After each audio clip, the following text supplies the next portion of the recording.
Catch your breath.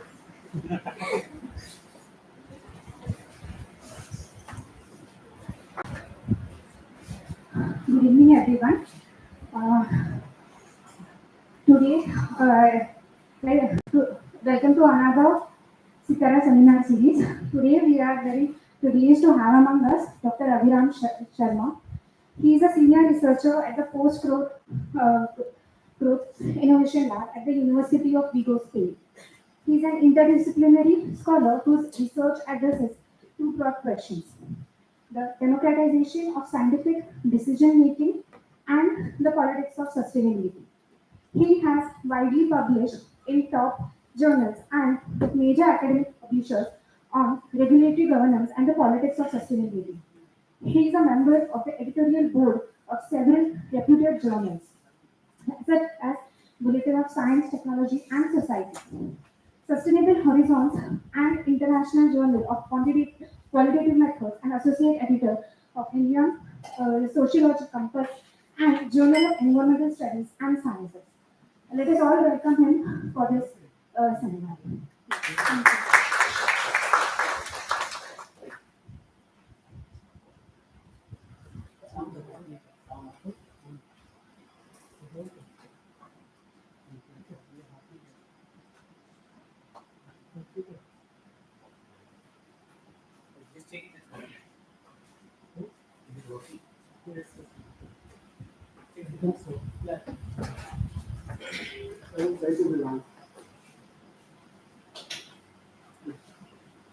First of all, let me thank. So, are you comfortable using the hand mic? Yeah. So, then चाबी बता दो. So, collar में कौन है? On तो है. थोड़ा पास. हाँ. पास. कुछ तो बोल. better. Yeah. Okay. You are very soft spoken. Okay. So first let me thank Anand and Pankaj for inviting me to deliver this talk at Sitara. Sitara is a very interesting center, and I have been very much interested in engaging with this center for quite long. Before joining the Postgrad Innovation Lab at the University of Vigo, I used to teach at the School of Ecology and Environment Studies at Nawada University. When I was teaching at Nawada University, I used to teach about like different environment, technology, and society interactions related fields. And in one of those games, I used to talk about how the technologies, different technologies were imagined in Indian universities. And CTARA is one of the good examples, like when India got freedom and these technological institutes were established, then these centers were established. So CTARA are like German centers in Indian Institute of Science or even in Indian Institute of Technology, Delhi. Now, like we have very few left, like which is still doing the kind of like work which was required. Like in IISc, this focus has shifted more towards sustainable technologies, and the social aspect has been underplayed in the recent years. In earlier times, like there have been phenomenal researchers from there, like what we're talking about different imaginations of technologies that are required for rural India. So in this context, this talk is going to be interesting and important because I'm going to politicize the debate on energy transition. When we talk about energy transition, we talk about global warming, we talk about climate change, we talk about carbon footprint, and we talk about many such variables, which are very important, which is very crucial for us to engage with. But at the same time, we are engaging with some of these concepts for now more than 50 years. In 1972, the Stockholm Conference talked about environment and development debate, and since then we are talking about these debates in one way or another. But in the last 50 years, like these discourses have become so hegemonic that many other discourses which are as crucial as environment remains underplayed or neglected in the policy, especially in the policy discourse. And that's why talking about the politics of energy transition becomes much more crucial. So in the energy transition debate, like a lot of times the focus is more on the big infrastructure, big solar parks, big wind farms, and many other large infrastructure. There has been less focus on solar, small solar, micro and mini grids, And many times when they are presented as alternative to the large projects, alternative to the large infrastructure. And today we are going to talk about this, like, are they the alternative to the big infrastructure? So it's not a question big versus small, but it is about like how we can talk about these things in more meaningful way, rather than simply taking it on its face value. So two things what I'm going to do. First, like, what does environmental concern means when we environmentalize the debate, and the second thing is what about the social inequalities when we talk about energy transition in the rural areas. And that's why, like, the title is the green frontiers in rural areas, because the rural areas are the places like where many of these interventions are being played out. So what impact it is going to have on the rural areas? So this is the global energy landscape. You can still see coal, oil, and natural gas is still the dominant. Maximum emission is from these. In terms of renewables area at the global level, it has increased from above 6% in 1990 to above 12%. So we are still only 12. We have achieved only 12% renewables at the global level. In India, the figures are slightly better. In 1990, we were around 10, and now we are around 18. This data are slightly old, a couple of years. Now I think it has come around 20-21%. I'm talking about modern energy. So it includes hydro, solar, wind, geothermal. So you can see, like, we have private commitment. We are talking about net zero, and there is a lot of debate on net zero and decarbonisation, and that's why many interventions are being planned along that line. But we are way behind the promises which we have made to us and made to others. So we are already lagging behind in our environmental commitments. But at the same time, there are huge variations. So if you look at the global level, countries like USA, they have around 10%, UK again 11 to 12%, China again 10 to 12%, India 18%, Germany has slightly better, and France has slightly better. But then there are countries like Brazil and Scandinavian countries. Among the big countries, Brazil is one of the leaders, because, like, Brazil has invested heavily on hydro. But in many other countries, there is a mix between hydro, solar, and wind. So first of all, comparing with small countries is not very meaningful.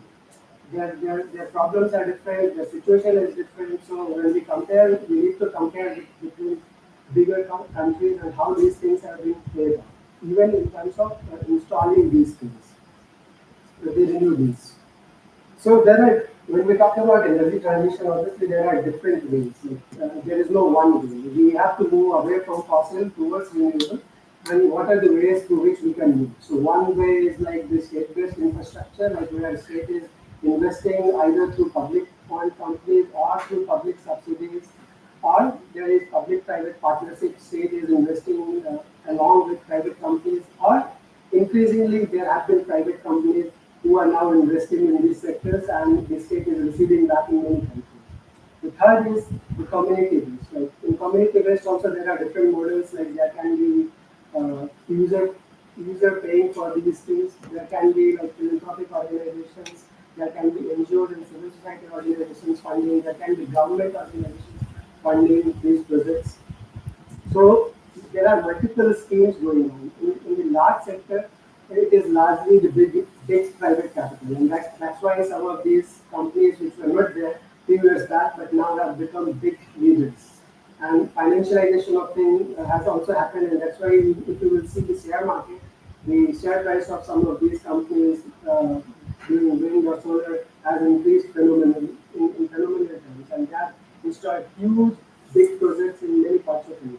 In India, the leaders are like states like Rajasthan, Gujarat, Tamil Nadu, and Karnataka. So even when we look at the energy transition landscape, there is diversity. Some countries, some states are doing better, others are lagging behind. And these two states are mostly lagging behind in terms of installation of renewables, especially solar. So in this particular context, I'm going to talk about the solar energy in Bihar. So in Bihar, you will not see any one large mega project also, but there are many small micro and mini projects also.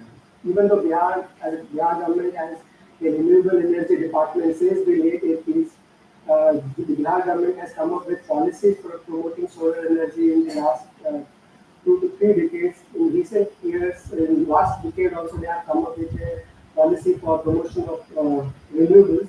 But if the uptake of solar is quite less.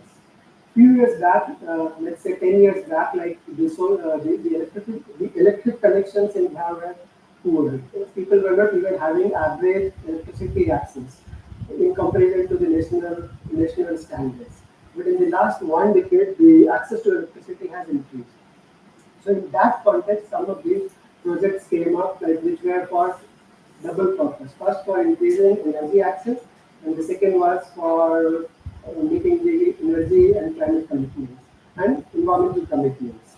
So in this particular context, it is important to understand that small solars have also various aspects, and sometimes when even like well-intentioned actors like NGOs and civil society actors, when they promote them, they instead of aligning with the right causes, end up perpetuating inequality or perpetuating uh, problems which they want to avoid.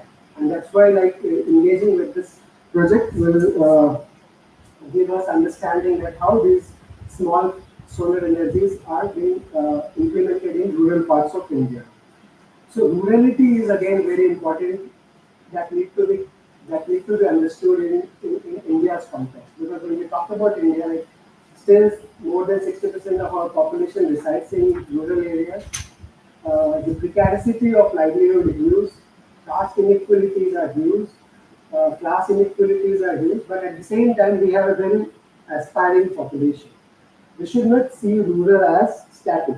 Rural is not static. Many times when we see rural, we see always in context of urban or always in the catching up mode with urban. But rural is also like areas like where there are aspirations, and there is a very interesting and complicated relationship between urban and rural, which has not remained only confined within the national boundaries, but with these kind of debates when internationalization of environmental themes has happened, the international debates are also influencing what is going to happen in the rural areas. And that's why when solar parks are coming up in rural Bihar, it's not a problem which has been created by the consumption or any other practices which they have been doing for years. It has been a problem that has been created somewhere else. But the solutions are now being imposed on them in many cases. And that's why when we are even looking for solutions to fight global problems, we should not end up imposing those solutions on areas where they have not created the problem. And that's when I started talking to these people about environmental things, as I was teaching in environmental studies at Nawada, I was more interested in understanding the environmental impacts of solar parks.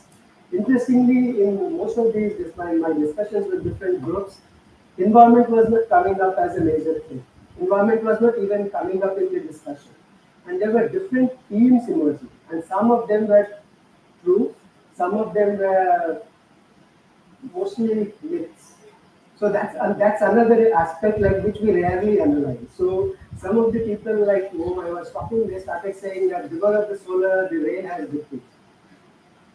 Because of the solar, the rain, the thunderstorm has increased. So there is no scientific, valid, rational to explain this, or no studies to correlate these things. But at the same time, some of these themes, emerge, and most of these themes were coming from the most marginalized and vulnerable population.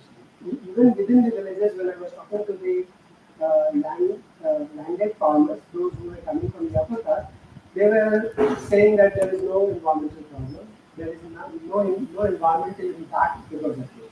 They were mostly concerned about the social impact and not even social, mostly about the economic impact and how the economic impact is affecting them socially. So it's mostly about the socio-economic impact. Whereas the marginalized communities, among them, different kinds of conceptions were circulating in the local circle.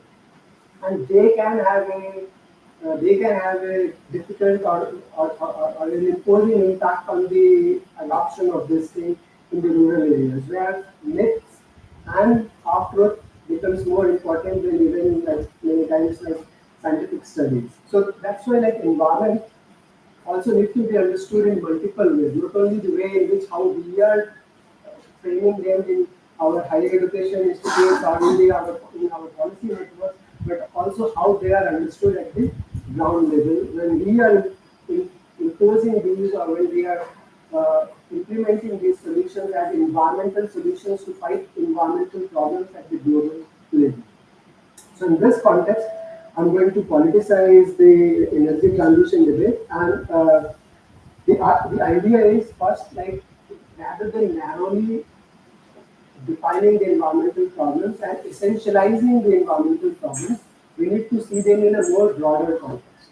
Whether it is solar, whether it is wind, whether it is geothermal, it should not be fuel versus oil versus coal versus this. And when we promote them as clean energy, when we promote them as green energy, then we end up normalizing them as the alternative. So even though they are the alternatives to some passengers, something more harmful, but at the end of the day, the definitions should be more fluid. Like, and that's why like there are many studies which have also in recent years have critiqued this way of defining clean energies, green energies, or nowadays the fashion is to call everything sustainable energy or sustainable technology. So defining them is important, but at the same time, we should not over essentialize this definition that other impacts remain hidden behind them. And that's the process. That's what I want to do, and I want to understand these things through three things, like the land which is required to move towards this energy transition, the labor which is required, like in many political economic studies, we talk about capital and labor. And when we talk about energy transition, we do not talk about the labor. In managerial studies, we talk about creating green jobs, but we don't talk about what kind of jobs we are creating. Are these the jobs which are required? And if these are the jobs which are required, then how they are going to meet the social and economic need of the people like who are going to be employed in this sector. And the other is the material requirements, like when we are bringing these interventions in the rural areas, what material gain they are going to have from this, first at the individual level, second at the community level. And can there be a balance between the individual needs and the community needs? Because most of the time, like when we talk about resettlement or displacement relations, we mostly talk about the individual needs. Whose land has been taken, they get compensation. But what about the other village community who get affected but who do not get the compensation because their lands are not taken? So these questions become important. So in this context, I'm going to argue that how new sacrifice zones are getting created on the name of private accommodation. And the companies which are doing this kind of business, they are not entrepreneurial companies who have commitment to transition towards green energy. If you look at the website of this company, even the photographs which are posted on their website are copied from somewhere else. They are not photographs from India, they are not photographs from Bihar or from wherever the projects are, they are doing the project. There are photographs from like Europe or somewhere else, like whatever is available on the internet is being posted there, and it's being claimed that we are doing sustainable development and we are providing clean energy solutions to the masses and to help the country meet the energy requirements. So that's why this is becoming a new avenue for private accumulation. When we talk about the large infrastructure, it's a large scale accumulation. When we are talking about small projects, then these are like a different kind of state market relationship where there is a space for market players to come and intervene. So instead of generating a more fair relationship between the state and the society, these are becoming predatory organizations who are going to benefit on these things, but at the same time ending up perpetuating more inequalities on the masses where these interventions are being made.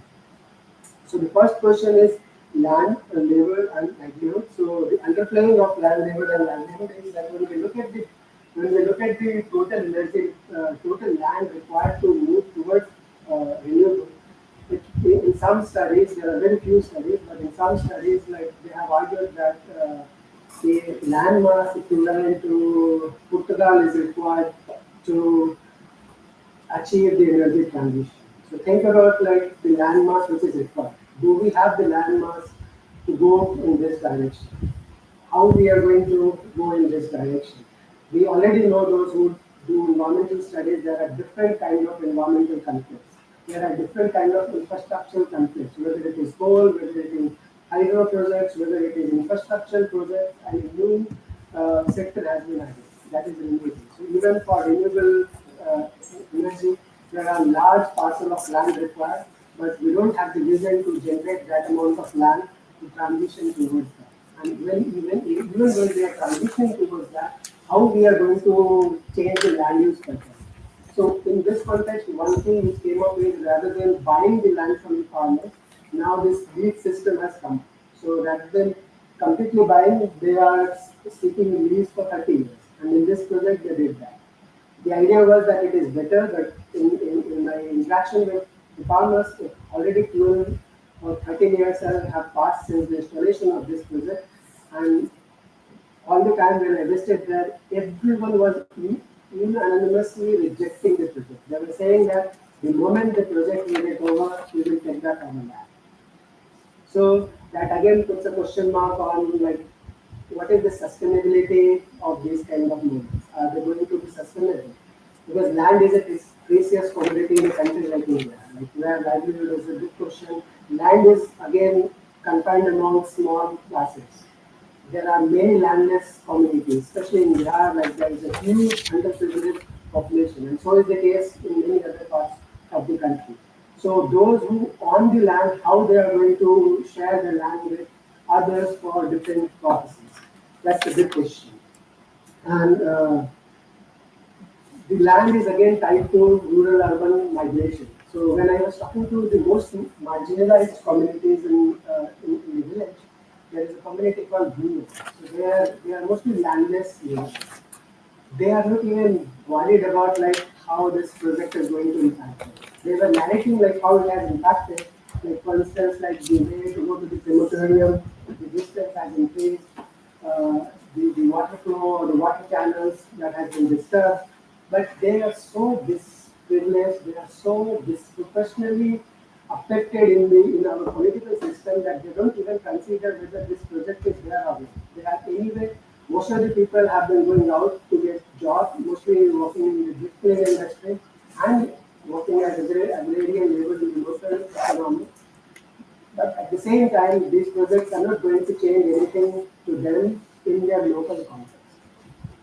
The others are the landless class, the landed class. So within the landed class, again there is dynamism. There are one group who owns more land. There are other groups like who owns less land.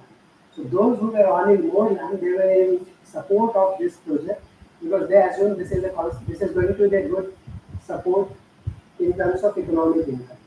And they were anyway unable to do farming in their ancestral village. There is an idea, there is a concept called absent farmers. In colonial times, we had absent landlords.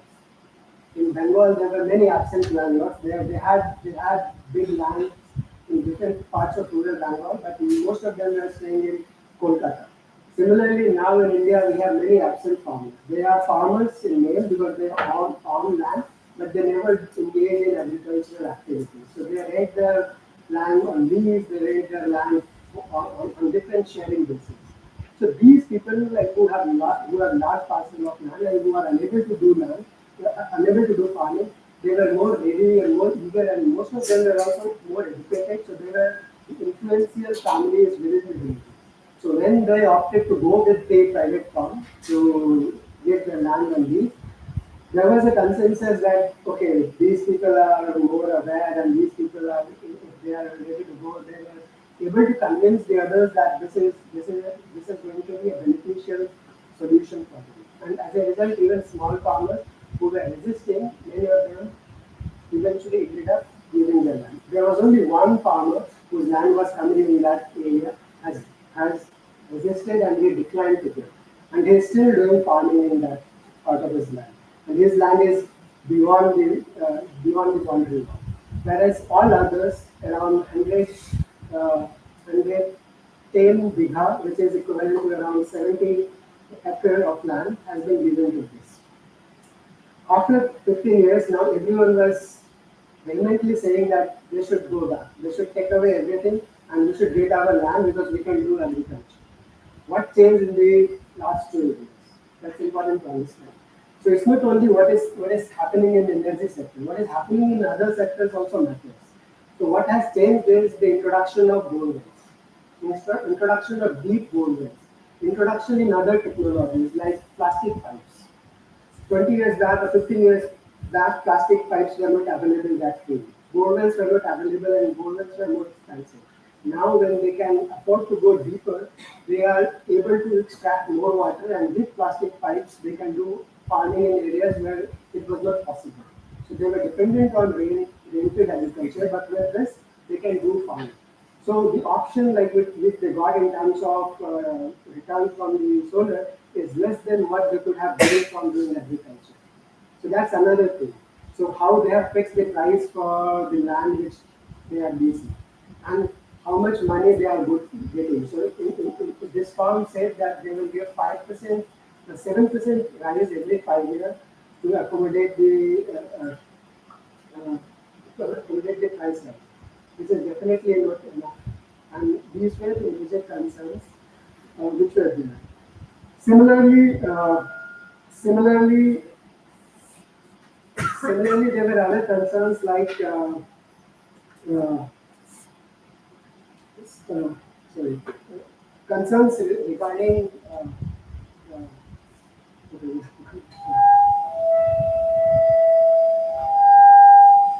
You can move a little bit to that. Feedback on that speaker. Yes. Okay. So the second thing I already talked about this deprivation. So deprivation was along two lines. First, existing deprivation, which is already there, and the second is deprivation, which is going to be created because of this project. So I talked about like the most marginalized communities who are already deprived and they are not going to get any benefit. And what I was going to talk about was the developmental mirage which they have sold to these people. So when they were coming to install the project, they said that we are going to build a hospital for you, we are going to build a school for you, and eventually nothing happened. Some of the villagers were saying that they have even earmarked space that okay, this is the land which we have kept for this, and some other promises. None of these things have happened. So there were a lot of discontent. First, the compensation was not good enough, and the second, this mirage was so that once this project is going to be there, so a lot of people assume that an industry is going to come there, and this industry is going to, even though they have to give their land, but in return they are going to get developmental benefits like better schools, better connectivity, better roads, which were obviously not true. And the second is jobs. So they promised that jobs will be given to people. When the project was being installed, at that time there were more requirements of labor for installing this, local labor. So some people got job at that time, but eventually within 1 or 2 years, all that job got disappeared. The second job which was there was for guards to secure the campus. The guards were getting around 7,000 rupees per month, which is for not 8 hours of job, which is for 12 hours of job. So one of the guard like who was working there, he said, we are not even getting the Manrega salary. So Manrega is the least which you can get, 350 rupees, or depending on the state, like around that money. But they were not even getting that. So they were complaining, not only we are not getting that much, but there is not even any facility inside the compound. So they were saying that if you are thirsty, there is no one handpump or borewell where you can even quench your thirst. There is nothing there. If you are thirsty, you have to go out, go to your village, go to your home, and fulfill your thirst. So not even the basic amenities were there. So on the question of land, there was a complete deprivation, and a new section started emerging. Those who were having less land, they have lost their land, so they were not even able to sustain their subsistence agriculture which they have been relying on in the same circumstances where irrigation was made possible with changes in the broader economy. And the second is the lack of livelihood opportunity. So in what it became is a new sites of extraction. They were saying that we are paid 7,000, but at the same time, these companies are getting huge benefit by selling this electricity to the state. So I can't verify the exact number which they were saying, but according to them, they were saying that they were getting huge money in lakhs uh, every month or every day by selling these energy units to the grid. So there is accumulation of profit, whereas there is extractivism because they are not meeting their social commitment, they are not meeting even the economic commitment which they have done to the villages. So there is absolute deprivation in terms of installation of this solar project. People were saying that the electricity is supplied to outside people and the villagers are not getting anything out of this solar park. It was a big mistake. Some of them said that they have they have fooled us. So in Hindi there is a word called thug. So they were saying that company ne hame thug liya. So it's a fooling tactics like employed by the company to promote this, but in the end they didn't deliver on the promise. The second, I have already talked about dispossession, so land-based laborers and small marginal farmers, they are becoming dispossessed. The livelihood opportunities and the resources which were available for them, and the most important livelihood opportunity is land, was being taken away, and some of the small farmers became even smaller in terms of land which they were cultivating. Uh, Other terms like land grazing become more difficult because the most marginalized there on goats and buffaloes and cows. So even like the grazing land has become difficult for them to access because of these campuses are bounded by walls, so they can't even access. Interestingly, they were not allowing the farmers and the other community to get access inside. But interestingly, some of the farmers reported that they have started doing cultivation inside the farm. So that's very interesting that rather than producing energy, they have also become grower of agricultural products. So whatever space is available, so from environmental point of view, this is a win-win. So you are producing electricity, you are producing food crop. But for the farmers, like it's a complicated situation because their promise that they are going to generate electricity and not going to do agriculture and take away their agricultural land and then doing agriculture in between. So these are again emerging things which are emerging, and one needs to understand like how things change in between and how we can include these dimensions in our study when we are trying to understand them through multiple ways. So they were dispossessed of their lands, they were dispossessed of their livelihood opportunities, especially the small farmers, and also the rights and agency in deciding what is right for them. So as I was mentioning that environmental debate is not a big concern for them, but social development, economic development is a big concern for them.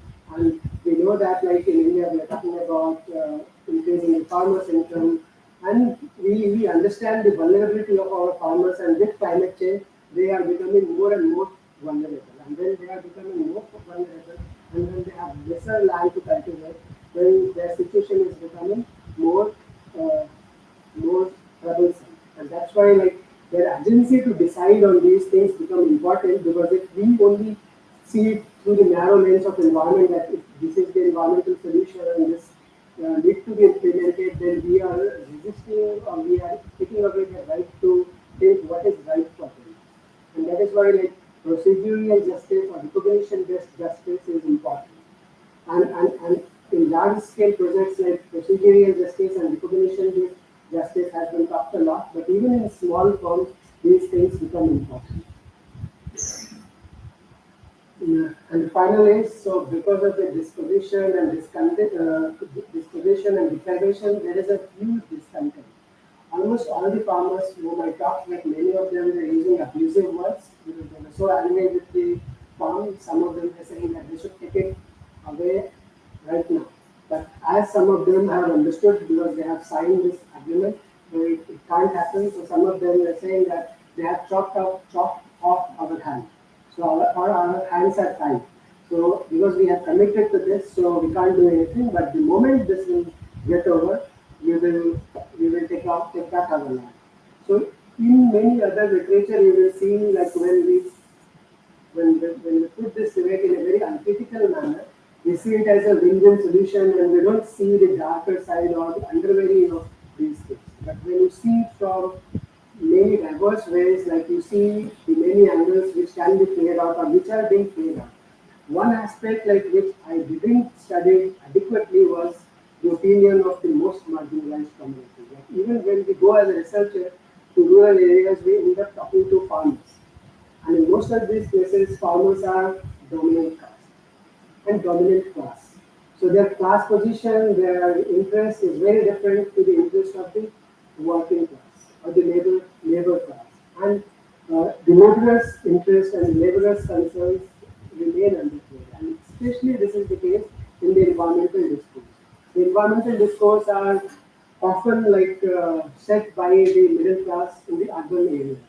Even though like middle class urban people are very much aware and very much concerned, but at the same time someone needs to pay the cost. And who is going to pay the cost? So rather than seeing it as a win-win solution, we need to understand the discontent, dispossession, and understand these things in the broader dynamics. So even in European Union, like when people talk about energy transition, they do not talk about the financialization of the debate, like how financialization is driving these factors, or how financialization is driving these things. Second, the rare element like which is required for building these things. From where we are going to extract? Are they getting extracted from your own country, or are they going to extract it from other countries? In past, like Africa and Asia has been the zone, sacrifice zones from where a lot of extraction has happened. Long back, there has been a very influential book, How Europe Has Underdeveloped Africa, by Walter Rodney.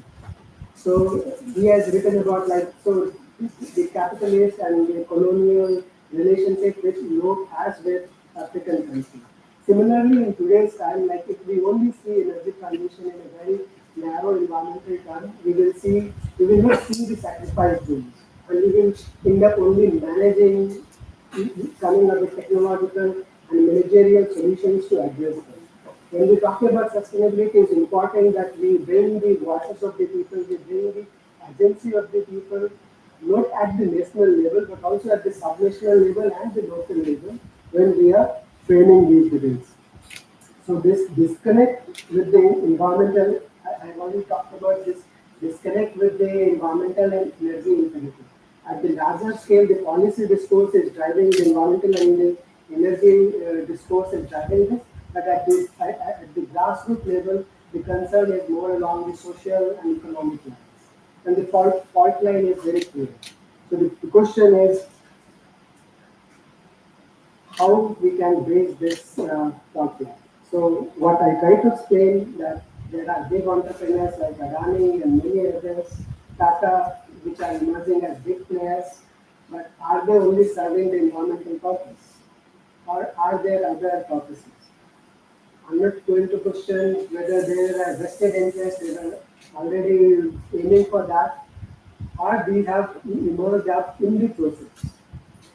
Similarly, like even at the smaller scale, when we are seeing these private investment, will there be these private investment if there is no government support? Is there a market for this? And are there entrepreneurs who are going to invest in a more fair manner in these rural areas?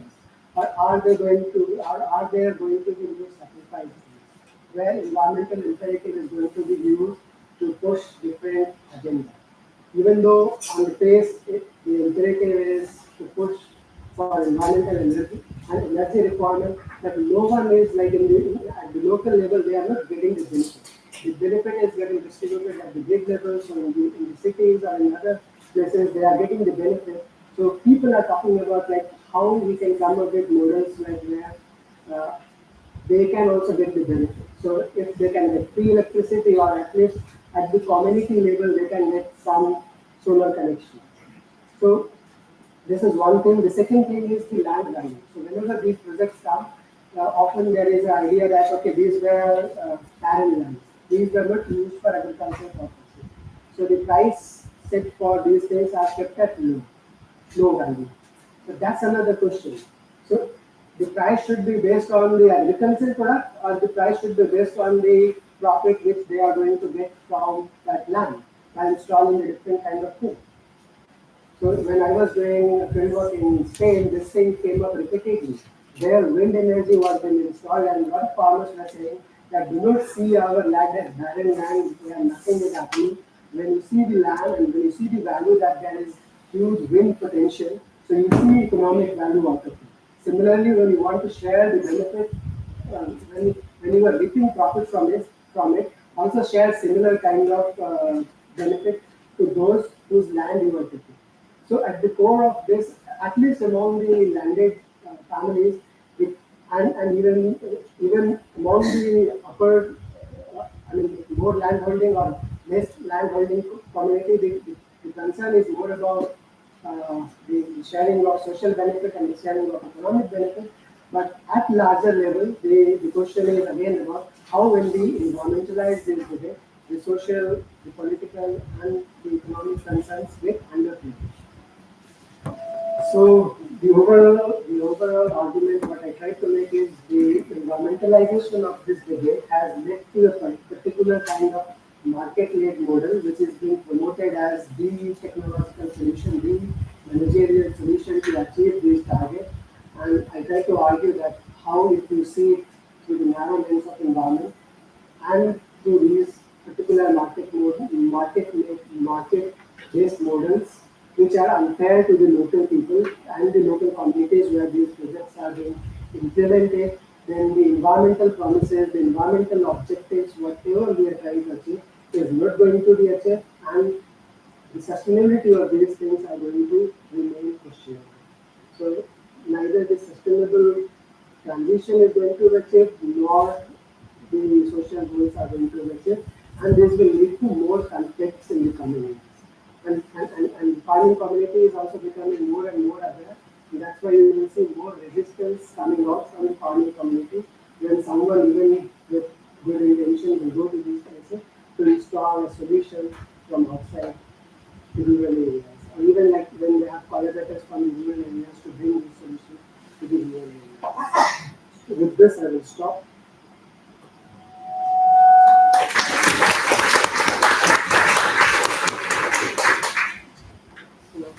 I'm waiting for questions, queries, clarifications.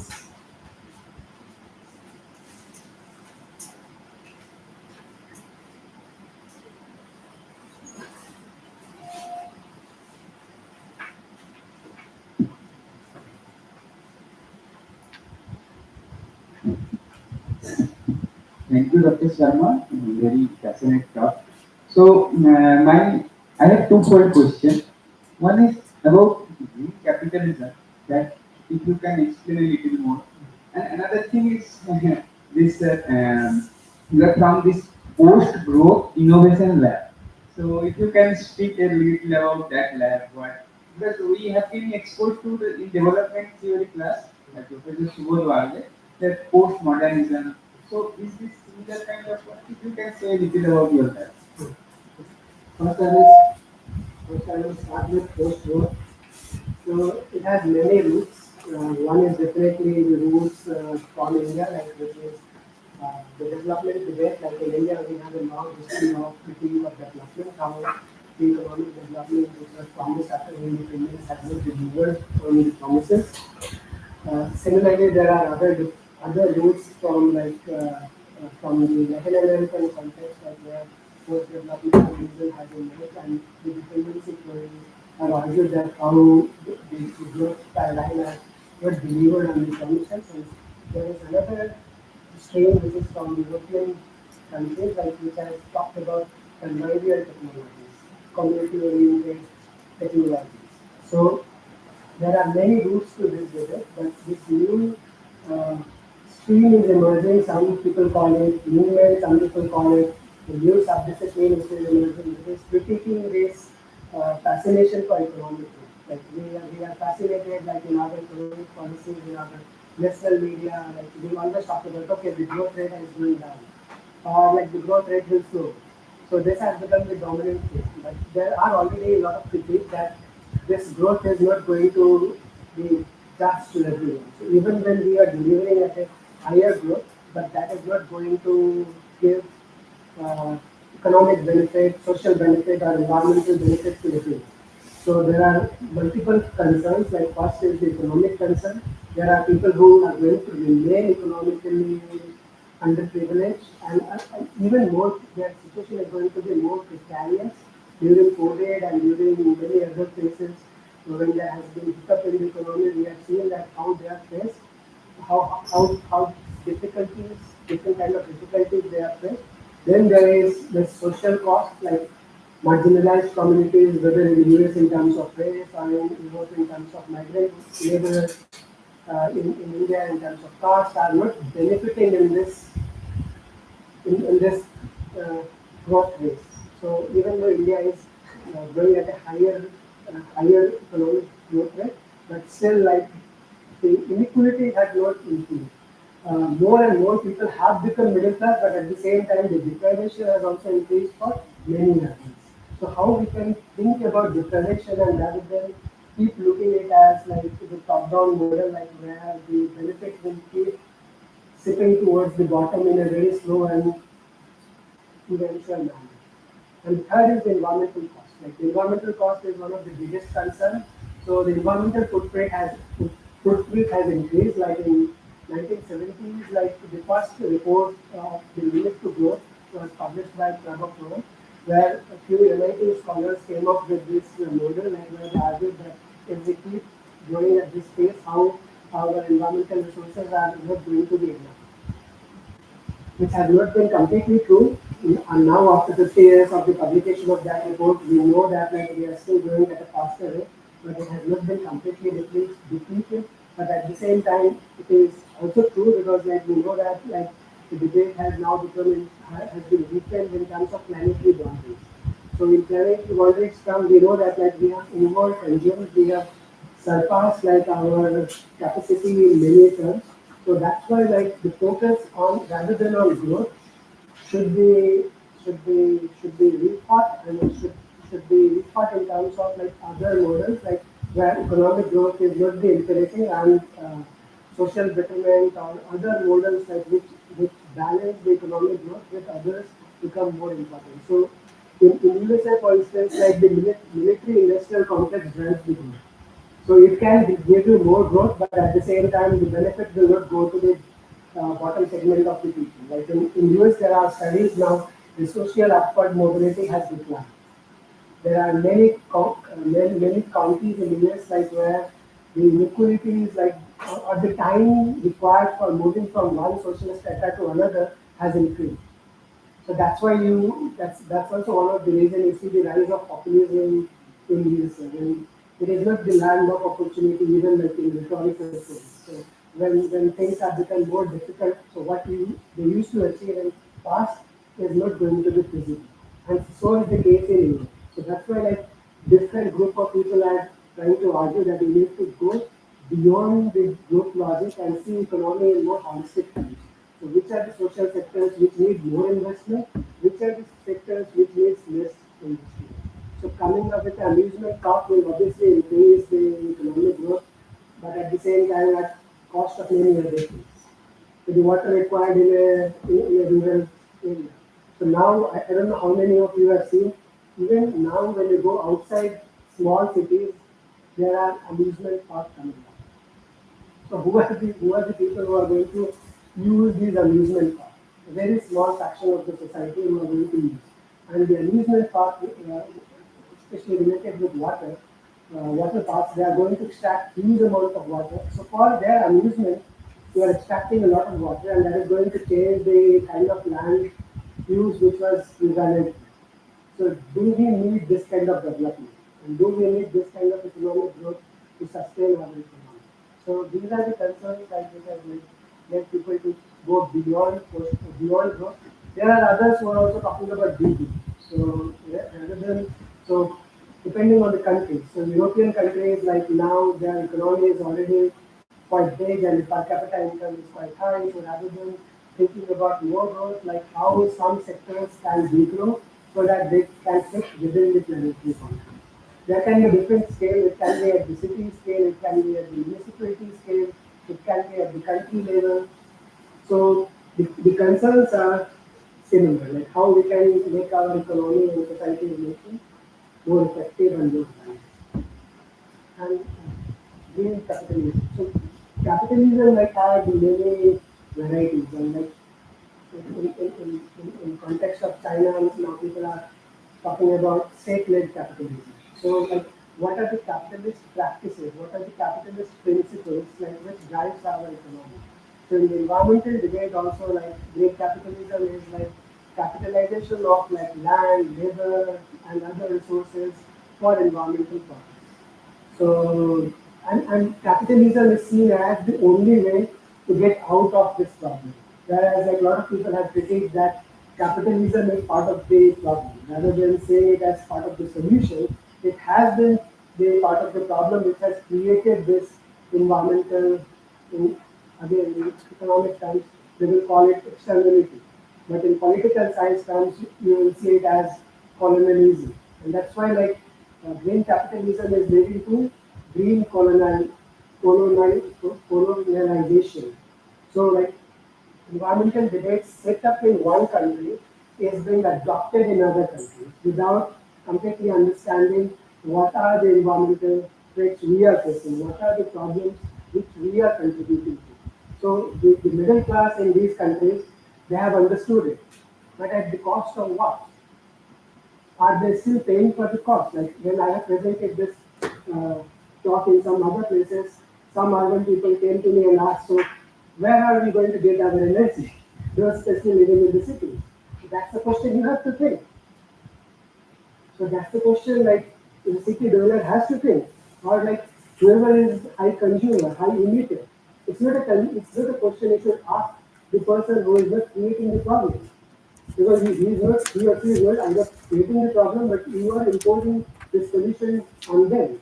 So that's why, like when in earlier debate, like when environmentalism has been seen as most materialistic value, that can lead to this kind of being colonialism, where one kind of environmentalism defines all set of environmentalism. And that's why green capitalism feeds on this thing and tries to make profit even in the case of crisis.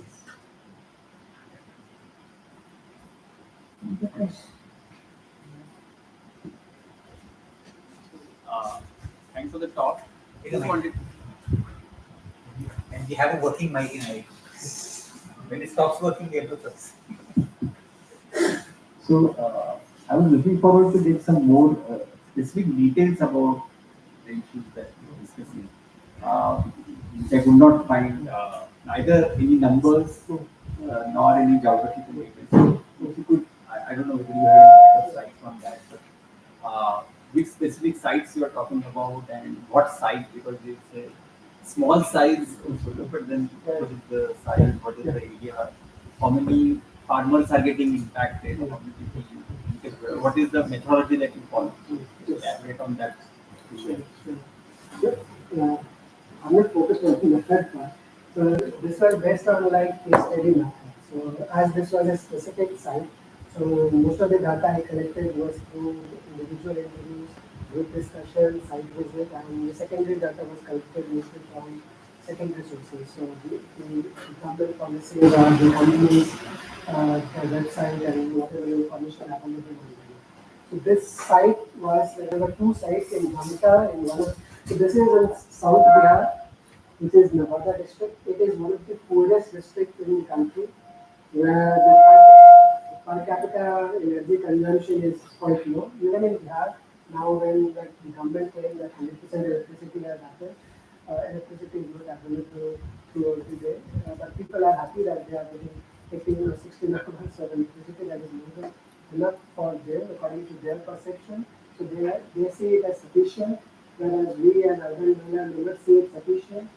The second is like, so in Calcutta they have 10 megawatt solar park, and there is Daryapur where they have 3 megawatt solar park. So around like in Calcutta, around like 10 Bihar of land was taken. And in Daryapur, the amount of land was smaller because it was just 3 megawatt. Around 60 to 70 farmers have given their land for this project. Some of them were big farmers, like those who were having more than 20 acre of land, whereas most others were small farmers like having less than 10 acre of land. In India, we know that like 89% of the farmers are small margin farmers, and in Bihar, the case is even worse.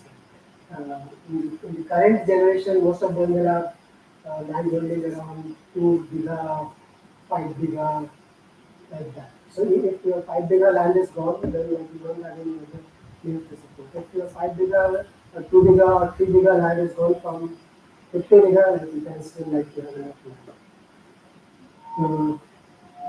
Like I interviewed like most of these upper castes, like the caste composition is quite interesting. There were Brahmins, then there were Bihar Brahmins, like which was the dominant landowning caste, and there were Musars. The Musars were staying near the park, and that's why like these are the Musar houses. They are just outside the solar park. So these were some of these like per capita consumption of like electricity, which is still very low. The average is 1255 kilowatt per hour. There in Bihar, the average is 321. In Nawada district, it's even less. Um, One interesting thing also was about like so for them like the concern was more about water source. So water is becoming because now the water pump has come, so it is extracting water. So water is not available for the marginal farmers or the workers. Whereas the pollution, whereas the technology which we have given is energy related thing. You can see. So these are like so the defenses are being used for by the local people to dry their clothes and like uh, for putting their town down to get the free wood, like so they can't get inside. So whatever way the resources can be used, they are efficiently using. And was there any instance where you heard about positive impact on the community? In that? So, so with the big farmers, they were saying like there is no negative impact. They were saying that like it's all good. And interestingly, like two of them even questioned me like why I'm there, why I came to their village, why I'm talking about these things. So they said like no one invited you. Why you come here every year? So for them, like it was a concern that like why I'm talking about like the social impact, the environmental impact, and this is a done deal. Whereas the small farmers among them, they were quite angry, but big landlords, like they were angry that like why these things are different. So among them, like couple of them were saying that no, everything is good, like it has given us economic benefit, and there were no agriculture being done in earlier times. So this is understandable, yes. In earlier times, because of lack of water, like so seasonal cropping was being done, but with availability of higher farms and other things, like agriculture has become more profitable. So they were not able to talk about the negative or the externality related to this. They were more emphasizing on the positive of it because they were seeing it as good for them in terms of adding their uh, private profit coming out of this. In this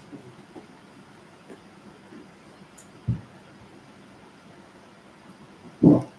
So I have a very small question on that word small, because I see that on your title slide you use that small solar grids, but in the conclusion slide, last slide you have mentioned small solar plants. So being electrical engineer, when use the word grid, I start searching the distribution network. And a small solar plant can be connected to the larger grid also. So I just want to understand the technicality whether this is the plant which is connected to the larger grid or it's the smaller distribution network. No, so it's a small solar plant which is connected with the main grid. So now the next question is, when I'm connecting to the main grid, the major impact might be because of the land acquisition. So apart from that, how to quantify the social or economic impact of these particular plants? Because once I pump the electricity to the grid, that is gone. So I cannot quantify that I have got the benefit of the same electricity. So what is your opinion on that? Yeah, so that's the most important part, because this is a case study. So this opens up the debate. To quantify, like you need to do several case studies. You need to do more. You need to add more cases. So when you add more cases, like in one case, like anyway, like the quantity, even if I generate it, it will not be like robust enough to or adequate enough to make a robust argument. So this was just to open up the debate. Like there are other like collaborators who are doing this kind of study. One of the PhD students is studying like off-grid in Hampton, and again, she's trying to understand the social aspect, but this kind of quantitative analysis requires quantitative measurements require higher number of samples, like 50 farmers, and that too not available all the time. Like you can't even like have a program adequate measurement. So that requires like more studies of similar nature to quantify. I'll be happy to connect with us. Sure. Sure. So, Om Gaman. This the word just in the title. Actually, at first glance, throughout, I was thinking, what is in? You find it difficult. Actually, throughout the talk, I was thinking, what is unjust in this? What is wrong in this? And the only thing I can think of, to the extent that the whole capitalistic system is unjust and wrong. That unlike, let's say, when we talk about big dam or land acquisition for industry, so much injustice going on in the country, when each of them is very clear that things are being forced upon people, or they are being misrepresented, or they are being put in a situation where they have no choice but to take a path which is unjust. Whereas this, I found an interesting case study in the sense of just the technical transition, the capitalist transition that is happening, and a lot of people are paying the price without being any explicit injustice at any stage. It's just the people don't have knowledge. People, if you knew the future, we don't know what would have happened if they hadn't sold their land or leased their land. That income that generated, at what point? We are saying because in future agriculture became more profitable, now they are unhappy. But 10 years back they had no choice. I mean, or maybe that income actually helped them reach the level where they can even make the agriculture. So in that sense, I see this as an injustice. It's a more a structural question about the social, I mean, the structure of the society than about this particular solar plant or something. So, thank you. So justice question is at the core of this. In the environmental studies literature, and increasingly in the energy transition literature, there is another literature called energy justice literature, which talks about three kinds of justice: procedural justice, distributional justice, and recognition-based justice. So the procedural justice is all about like what are the procedures through which you implement the project. So, for instance, in this case, like what are the procedures which have been taken? Where they have been given have they been talked about like the negative impacts, the positive impacts, or benefit sharing? In what way the benefit sharing has been discussed with them? Distributional justice is quite clear, and there is a lot of literature on distributional justice. This talks about how one group of people share the environmental harm more than the environmental good. So it's a question like which he has asked. I do. So who is going to get the environmental good? So anyone sitting anywhere might some people might be in the same village, but mostly like wherever it is being distributed. So wherever there is better electricity connectivity, like wherever there is 24/7 electricity connectivity, so they are going to get the environmental good, the benefit out of this intervention. But the environmental harm or the social harm or the economic harm, who is going to get that? And the argument is in this kind of project or in large industrial projects for big infrastructure, the environmental harms are mostly borne by the people in the rural areas, where they have not contributed to the problem, but the environmental harm they are getting in terms of implementation of the project. So that is distribution-based justice. And the third is recognition-based justice. So how like the land is being recognized, how the actors are being recognized, are they recognized or at all? For instance, like the company might recognize the community whose land they are taking. But are they thinking about the other village communities who are going to be affected by that? Are there people in the same village economy? So village economy is interdependent on many things. Village economy is not about land.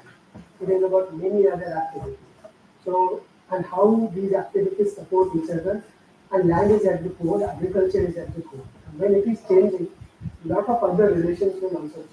So that is also about recognition-based justice. So how people like who are going to be affected need to be recognized in these kind of decision-making processes. And that's why along all these lines, like in procedural terms, in distributional terms, in recognition-based terms, like these kind of projects are not even thinking along those lines. So rather than seeing it as like a solution which they think is important for them. Once again, so in case of many infrastructure projects, that environmental harm and the destruction is clear. That somebody, one side is like, let's say, mostly the marginalized community, the tribals, the rural people pay the price. But here, maybe I just wanted to talk, but environmental harm aspect was not very clear to me. There's no groundwater going down wherever that's a result of this, the energy or the solar. Right. So is the other than that, was there any other So as I explained, like one of the other thing was like how uh, river water bodies have been affected by that. Like so, when you install a big infrastructure, like this area is known for our pipe system. So which has small traditional water harvesting structures, like where small channels come out from the seasonal river and that divert water from the seasonal river to the farmland. And when it gets affected, then the availability of surface water gets affected. So that's also an environmental harm. The question is how you are going to quantify. Like in one case, it is difficult to quantify. But when you analyze several such cases, you will be able to quantify that how much impact it is going to have, how much environmental impact it is going to have in terms of water diversion and changes in agriculture because of water diversion. So that's one, and the other is the availability of the other important thing is another important environmental harm is the solar waste. So how what they are going to do with this solar waste? Not only in this project, like in many other microgrids, many other even standalone home system like or standalone street lights. Like government has come up with this policy, they have installed it. Within 2 years, within 5 years, like they have become default. Now there is no taker price. So this solar photovoltaic solar is lying there in the village. These batteries are lying in the village, and the villagers don't know what to do with this. In another case, like where I studied, there is a village called Dharmai in South Bihar. They have a Greenpeace project. Greenpeace collaborated with other civil society actors. They came out with the project using philanthropic money installed solar panels 10 years after the project. At that time, it was shown as the developmental model for electrifying rural villages in faraway places. But in 10 years down the lane, now villagers are struggling with the question of like electronic waste. And what is going to be done with that electric waste? There is another dimension to this debate. Now, there are companies from India, so this is also part of green capitalism. So these electronic waste, like these second-hand solar panels, like which have been used for 5 years, 10 years, like when they get decommissioned for anything, like especially this is the case in USA, like where like, insurance companies are uh, forcing people to decommission things even if there is little bit dysfunctionality in the solar thing. And what they are doing is exporting these solar panels to African countries, exporting these solar panels to uh, countries like Pakistan or Afghanistan, like in Africa, like in Tanzania, in Kenya. So again, on the name of women empowerment, on the name of environmental fighting climate change, fighting energy requirement, but what is happening is like you are putting your garbage in another's backyard and you are giving it a different name. And similar things have started coming out from India also. There are companies in India like who are exporting solar photovoltaic waste to Africa on developmental projects and arguing that we are going to help them meet their energy requirements. So this is like these are the kind of injustices. So they don't know what to do with it, but now this is a problem which they have to tackle, and then there will be new actors who will dwell on it.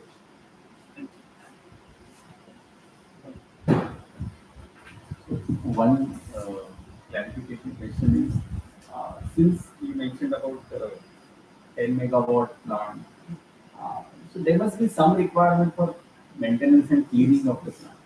So are the local people employed there, or they are coming from outside? And, It is required, but it is not happening. Apart from the guards, there is no.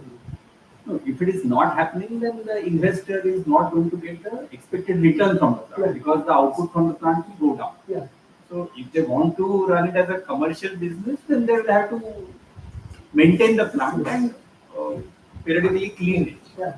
Right? So then the local people will definitely get some job or some positive.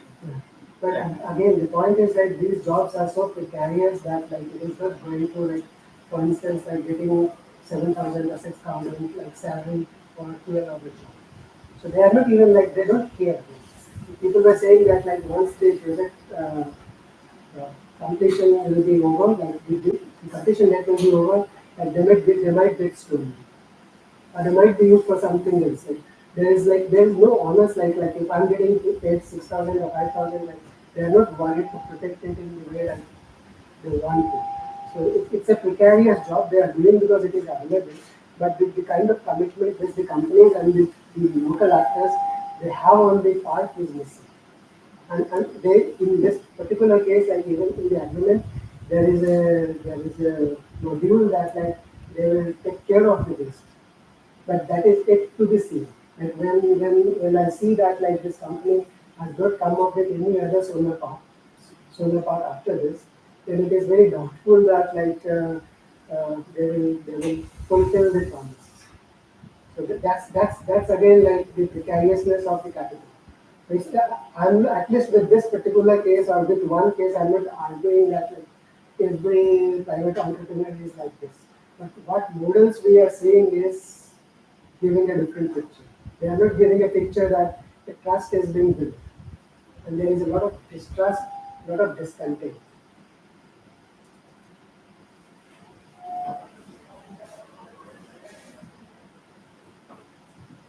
Hello. Myself Jilan, and I'm a PhD student here. This is definitely a very good talk, and this is identification of a problem, of course. So the other things is, do you propose the other renewable technology options as better alternatives? Like, is solar the problem? I guess even wind is a problem if it is land. Would bioethanol, biogas, or other renewables be a better solution compared to solar, according to you, based on your experience? I'm not like that's what I'm trying to argue. There is no one better solution. Okay. Every solution has their own implications, and when we see them as solutions, we should be careful what kind of solution they are given. But at the same time, every solution also creates new kind of problems, and that we have to be worried about. Like when, like the renewables, like we used to talk about like oil or petroleum. So petroleum was also a solution. Petroleum was also an alternative. When you study the history of automobile, petroleum-based things were the solution. They were solution for nuisance which were getting created in the cities because of like horse gun. So there were flies everywhere. It was unhygienic. So when petrol-based or diesel-based things came, it was seen as a solution. And definitely it has given many advantages. But at the same time, over the years, it has also created a big problem which was not seen at that time. Similarly, if we ignore the different dimensions of a solution which we are proposing, then we end up creating more problems rather than solutions. So whatever the solution is, it's important to understand the solution in multiple ways. In one context, wind can be a solution, in another, solar can be a solution, but then solution up to what level and what are the implications, what are the negative implications, what are the positive implications, and who is going to benefit from the positive things and who is going to pay the cost of the negatives. And when we talk about energy transition in a depoliticized way, then obviously we might get the broad objectives. Like we can be boastful that okay, as a country we have achieved 18%. It's a great thing. But at the same time, who is paying the price for this? And there are many cases like in Gujarat, in Rajasthan, in Madhya Pradesh, and where people are vehemently opposing these things. And they are the people who have not created these problems. So earlier, like biofuels, Jetofa has been planted in acres of land in Karnataka on the name of barren land. The government is saying, the policy is saying that these were barren lands, so this is the solution. No one was doing agriculture, okay, let's do agriculture. Similarly, like when you devalue the land, it is barren land or it is not used for agriculture, then you devalue it. But at the same time, like you are going to be higher benefit. But the benefit is not going to get distributed among like the people who are going to be affected. So the question is how the benefit can be more effectively distributed if we want a just energy transition. Otherwise, transition will definitely happen. Technological trajectory moves in certain direction. Like photovoltaics, like there is research been done on this from 1950s onwards. And there were leaders like USA and Japan in earlier cases. But now USA and Japan has become like second lead, and China and South Korea and Taiwan have become the leaders in innovation. So innovation is one thing, implementation is another. And when we are implementing, how just these implementations can be. So I agree that numbers can be manipulative, numbers can be distractive. Like that day we had an HTI seminar, but at the same time, numbers speak a lot.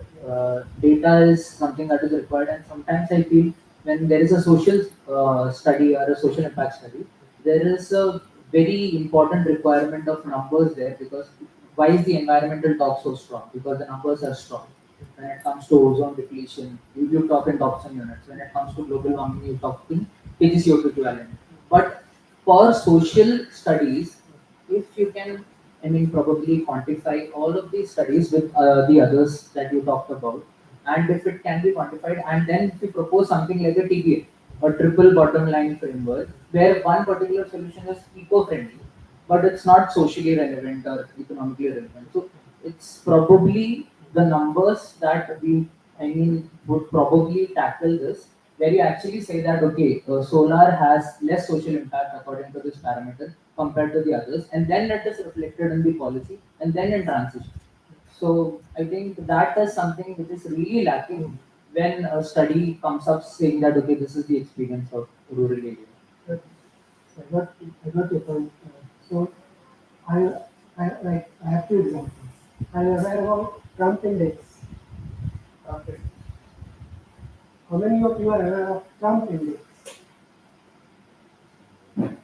No one? No. So the Trump index is quite interesting. Everyone knows Trump. I don't need to explain Trump to you. Long back, 20 years back, in environmental studies, in urban studies, people have come up with this idea of Trump index, where they have explained one Trump is equivalent to how many people in Kenya, one Trump is equivalent to how many people in Bangladesh, one Trump is equivalent to how many people in India. And there is several such studies. So we have been quantifying these things for ages. And still you can see that people are completely unaware about these Trump indexes. Or similarly many other kind of indexes. So index has a purpose. Numbers have a purpose. But numbers is not the goal. And that's why I try to explain. Numbers is not the goal. You have to politically be aware. You have to be socially be aware. So we can achieve the environmental targets, but at the cost of someone else. And that's what I was trying to argue. So this thing is all about like generating that kind of political and social sensibility, So numbers may help us, but at the same time, some of these problems need to be brought back on the table time and again. So the second example is like government of India in the last 10 years has come up with this idea of ranking of higher education institutions in the country. It has value, but at the same time, it has its own limitations. Who was not aware at that time that JNU was the best in the country in social sciences, or IISc, or IIT Mumbai, or IIT Chennai, were the top in engineering, or teams was in the top in medical? Who was not aware of this? In the last 10 years, has the ranking changed? They remain the same. So if the purpose is to just categorize, it's good enough. But if the purpose is to open up the debate, then we need to go beyond the numbers. Because the numbers explain, but the numbers also hide. Because the numbers don't tell you that how much fund IIT Mumbai gets, where is the location of IIT Mumbai, and where is the location of Nagaland University. So when if you go to Nagaland University, you will see that like people are struggling to even meet the basic requirements. They don't have the scientific equipment. To get a scientific equipment, they have to go to Kolkata, or they have to go to Guwahati, or they have to talk to some people in Delhi to come and fix their instrument. So how long it will take to get this fixed? Just for clarity, do you consider numbers as a necessary evil or it's not required? No, no, I'm not saying it's a evil or it's a good. I'm saying that like quantification is good, but we need to move beyond quantification. Like we have been quantifying for ages, like especially in the environmental domain, in environmental impact assessment, planetary boundaries is a number, but it's difficult to quantify each and everything. And when we are quantifying, we need to understand how far we can quantify. And even quantifying like does it help the purpose? Like, do I need to explain that? Like, yes, to some people it will help, but for many like social events like caste inequality, I don't need to explain how many people are dying going into the sewer every day, every month. The numbers are staggering, but are we ready to see these numbers? So the environmental debates, that's why I'm trying to explain, is the numbers are good and there should be people who should be quantifying and doing this kind of quantitative analysis. But at the same time, from time to time, it's important to reposition the debate and bring it back to the question of justice, social inequalities, even in the environmental frame or in the energy debate. When we over essentialize a debate, then many of these things remain hidden behind the number. We can continue this debate. This is a mic. This is a mic. So, are you talking about the endowments also in some sense, like how much we need to like give them as a to marginalize our vulnerable farmers or let's say the community, and like how much we are like paying attention to this. So that Yeah, that's again how we frame the question. So then like I don't know. I mean, then it will become even like it is going to be a very simple question from a political point of view. So who is a citizen? How much their rights are going to be valued? Do we understand like what we engage in? And then the debate is even like never ending. Like people will argue that okay, we have to negative democracy, but then how democracy works at different level will become a different question. So the question is like democracy is not it's not a product, it's a process. So when we bring this question on the table, we are practicing democracy. So we may be deficit in attaining certain goals, but when we keep debating these things, then we may achieve in future. We are not there, but we may achieve. But is it a right? Is it an endowment? Is it an entitlement? How can there be an entitlement like when like, they don't see themselves as citizens? And that's what I was trying to explain. Like the rural community, they are not even seeing it as a problem because their concerns like they are struggling to even get their daily requirements met. Their situation has not changed in the last 70 years. Like there is not a single government job in the whole village neighborhood. not a single government job, not even in the fourth category. So there is the question of entitlement coming in. It comes like when we have attained certain economic and social well-being. Then only we think that okay, we are citizens, our rights are important, but to even achieve that status, there needs to be more work in certain domains. Hello, sir. My name is Gayatri, and I have a small question. Uh, while installing any of the green technologies, there has to be some cost that has to be calculated in installing those technologies. And the other thing is when we talk about rural areas, it is very important to see whether that particular green innovative technology is reaching each and every section of the society. So what about the cost that has to be calculated? And So basically, the cost that has to be calculated while installing or while promoting any of the technology, green technology especially. So how can we calculate that cost and which factors or parameters we yeah, have to consider? yeah, exactly. That's the biggest question, like how we are going to calculate the cost. And when we keep the land prices low, then the cost is low. The profit is higher. When we increase the cost, like the profit will be less. So the question is like how we can broaden the details. Like if we are, as I was mentioning, like that can be two kind of benefits. One is the individual benefit and the other is the communitarian benefit. How as a community they are going to benefit, how as an individual they are going to get benefited. Those who online, those who do not online, and how these things can be considered in the discussion. So most of the time, like companies try to cut down the cost, and they don't try to include these things in the overall cost. Similarly, inflation. So if everything is increasing, like why not do like the benefit like if they are going to get from. They will always argue like give us more prices or how they negotiate the price with the government or the private distributor whoever is buying the energy from them. But the same is being done with the other aspects and how that can be issued. But as far as like many of like with these kind of models like this is private, but many of other microgrids are like even like less economically viable because they are corporate social responsibility or government subsidies. Government has given 92% subsidy. So I'm there to use it till I can. The moment the subsidy is gone, I'm not eager to invest my own personal income. So that's the question. How we can make a system like where if I'm in the problem, then I should be able to invest in the solution also. But still, like these things are borne by mostly by the government and sometimes by philanthropic organizations and others. But the cost question is like never thought of. Like, in the Dhani example, for instance, like the cost was around 2 to 3 crore. 2 to 3 crore investment for a small village is like unimaginable. When they can't even generate like 2 lakhs for some common purpose, how are they going to generate 2 or 3 crore for installing something?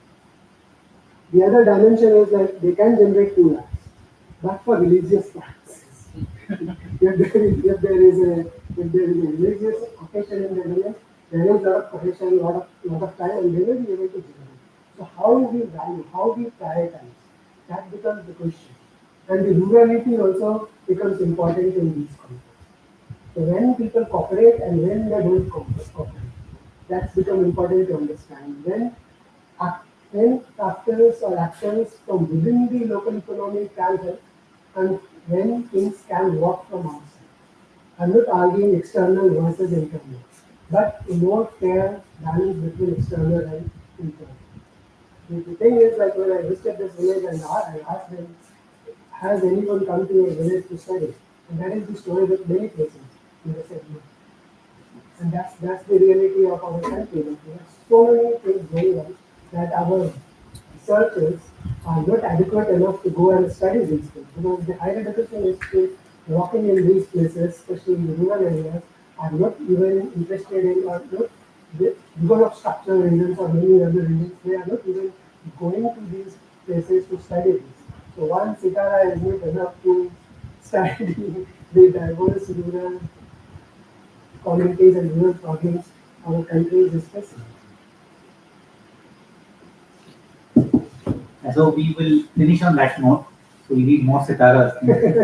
So thank you, Alina. Thank you so much. Can we give him a big round of applause?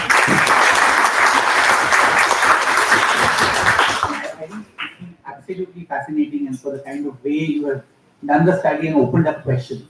So thank you so much for accepting our invitation and for this absolutely fascinating talk. We have a small token of our appreciation, and I was just wondering. Yeah, sorry. Thank you to all for your presence and your exciting questions. I was wondering whom I can invite, and I was wondering whether I can invite Joan for asking the maximum questions throughout the semester, at least in my class. I think in all classes. So one round of applause for Joan also. So this is a khadi stole woven without electricity.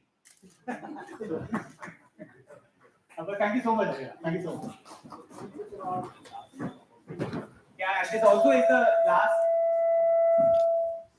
last talk of the semester. So we've ended on a good note in two ways. Very good talk, and then they don't have to come for one more talk in the seminar series. But I think it's a fantastic end to our series. So thank you so much. I have to also correct one dhokla on the way. Yeah. Dhokla. दृष्टि का आप देखिए ढोकला और कुछ नहीं दे रहे हैं.